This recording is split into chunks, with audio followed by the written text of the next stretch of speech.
¿Te imaginas construir una plaza y que resulte que adentro tiene una pirámide?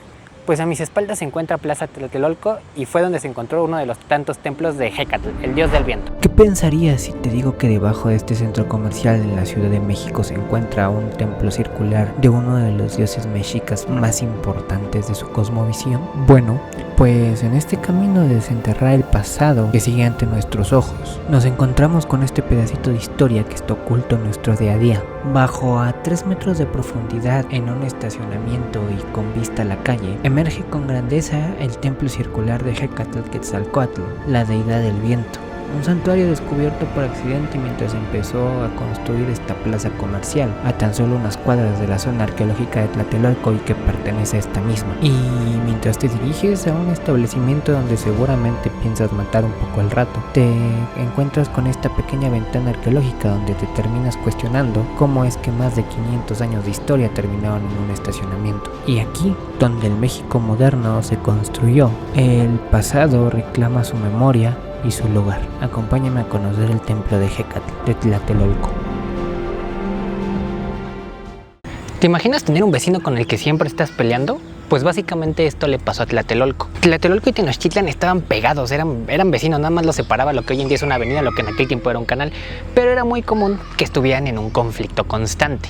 De hecho, Tlatelolco es fundada por el mismo grupo de los mexicas, nada más que cuando llegan y fundan México Tenochtitlan, 13 años después, habitantes de ahí como que no estuvieron muy de acuerdo por cómo se estaban manejando las cosas y deciden hacer una nueva ciudad, por lo que se van al norte de Tenochtitlan y fundan Tlatelolco. Nada más que aquí se empezaron a enfocar más en el comercio.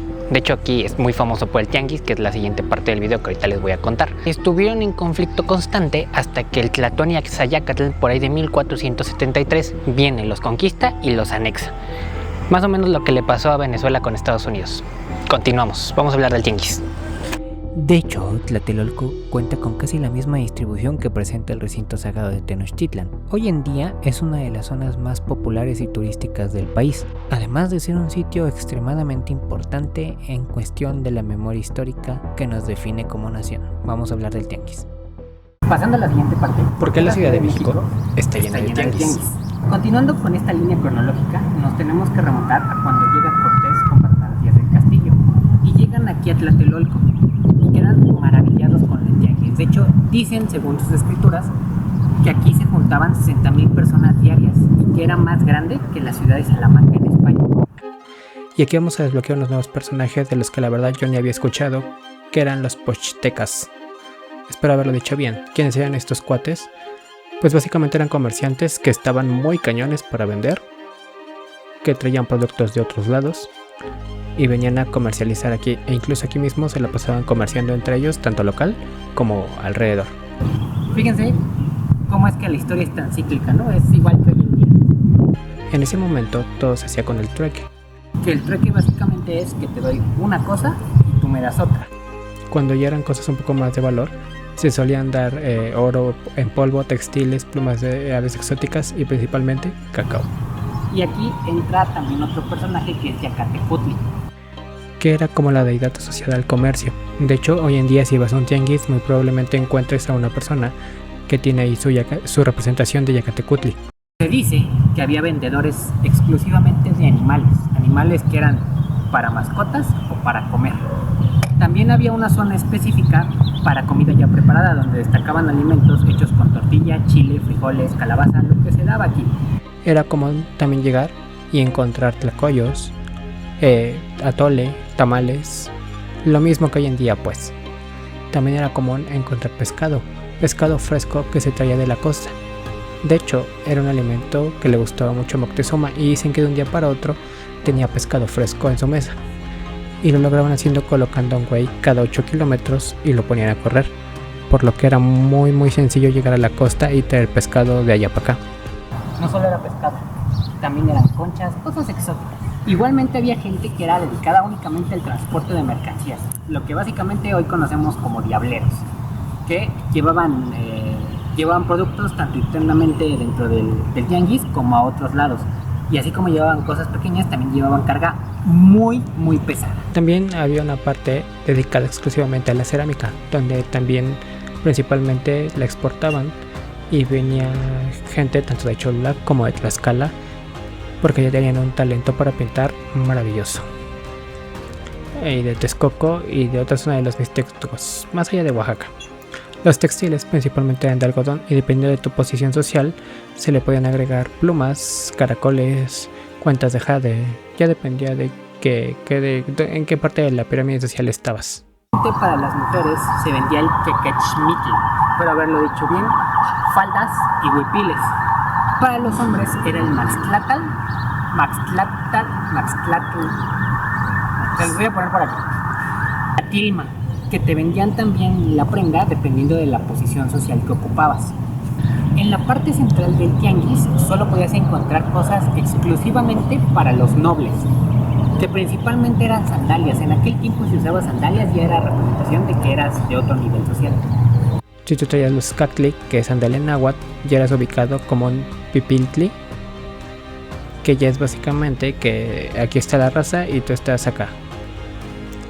Y para finalizar, en este lugar también era muy común usarlo como centro recreativo.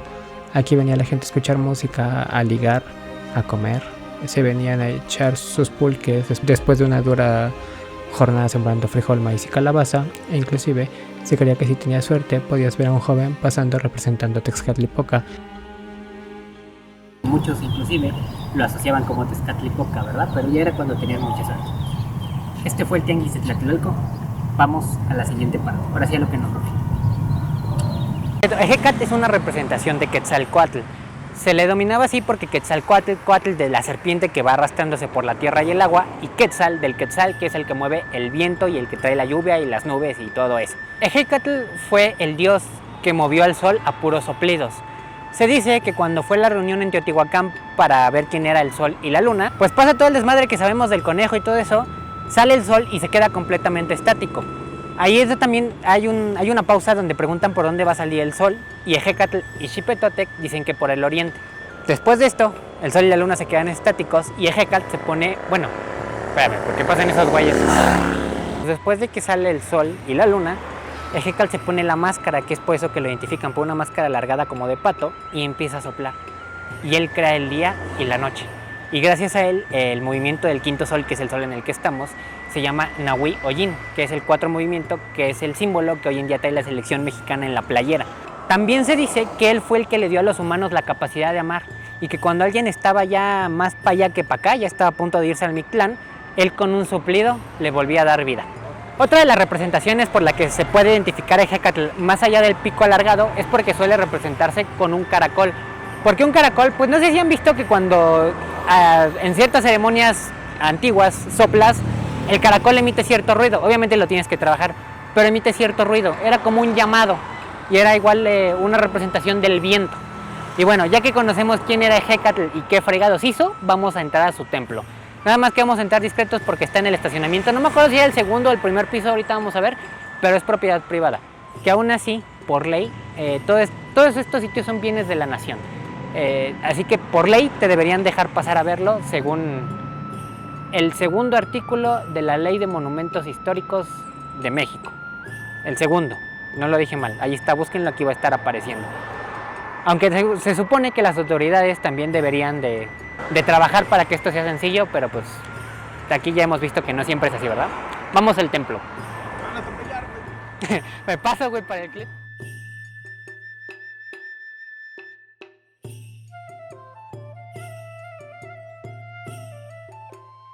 La plaza detrás de mí tiene una pirámide en su estacionamiento. De hecho, miren, antes de entrar tiene esta como ventanita en la cual se ve parte del templo, que ya viendo debe ser el primer piso porque el segundo del estacionamiento ya está muy abajo. Ahorita vamos a entrar, pero de aquí se ve. Inclusive cuentan un poquito sobre la historia de aquí del buen Ejecatl. Pero vamos a entrar, voy a guardar tantito la cámara y ya de adentro grabamos. Ya bajamos hacia el primer piso.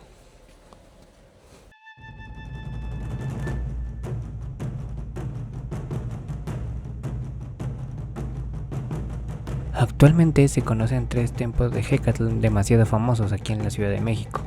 Uno es el de Pino Suárez, que fue el video anterior, y el que actualmente se abrió nuevamente al público, que está atrás de la catedral y que quedó igualmente en el estacionamiento del hotel, aunque este último solo permite entrar bajo reservación durante cierto periodo. Y a pesar de que se prometió que se iba a abrir al público en época del cabecita de algodón, pues construyó la ampliación del hotel y pues ya no se supo nada. E inclusive se lee en redes sociales uno que otro comentario donde se dice que no te dejan pasar a ver, aunque estarían parcialmente obligados a garantizar el acceso al público bajo cierto horario con el cual deberían trabajar en cooperación con el INAH. Se supone que puedes entrar con reservación. De hecho, ahí están las escaleras. Puedes entrar con reservación, pero si no, puedes bajar aquí a ver el templo nada más. Nada más con cuidado porque pues hay carros y eso se tiene que respetar. Viene el símbolo de Lina, pero pues sí es una Huioyin, que es otra representación de Hecatl. Y ahora, ¿por qué esos templos suelen ser redondos? Pues al ser redondo, el viento representa la fluidez corriendo del viento por todos lados. Por eso es que los templos de Hecatl son redondos. En fin, así como hemos criticado en muchos otros lados que los bienes se vuelven a tapar para conservación porque muchas veces no se pueden simplemente desenterrar o mantenerlos abiertos al público, aquí sí es de aplaudir que se adaptó precisamente el espacio, se respetó el lugar y se permite ingresar a verlo. Inclusive, como ya mencioné, puedes sacar citas para que te lleven en un tour por dentro. Es, a mi parecer, un ejemplo de que el muy pasado puede convivir con el presente y adaptarse inclusive hasta el futuro. Bien aquí por Plaza Tlatelolco. Y bueno, este fue el templo de Hecatl.